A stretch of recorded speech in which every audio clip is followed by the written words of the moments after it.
Пендолода осындай иероглиф көрсеңіз, демек бұл сатып алатын товарыңыз бушный деген сөз, қолданылған деген сөз.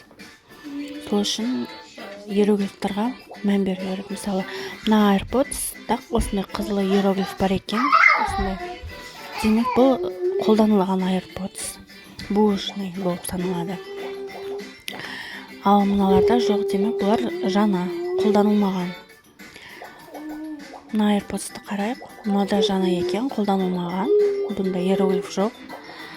Мына 270 юаньный AirPods'ына кірейік. Мына қолданылған AirPods екен. Мынада қолданылған AirPods екен.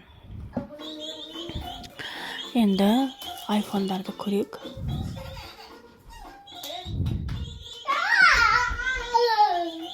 Apple AirPods. Бұл қолданылмаған. Өзінің бағасы. Бұл да қолданылмаған жаңа. Егер қызыл иероглифтер жоқ болса, олар новый, қолданылмаған деген сөз.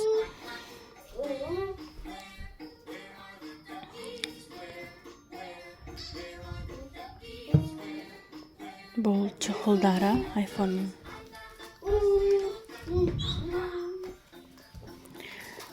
Так, iPhone өзін көрейік.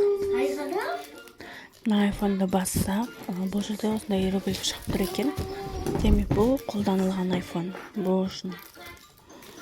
Бұл мына iPhone-да қолданылған екен. Бушный деген знак бар.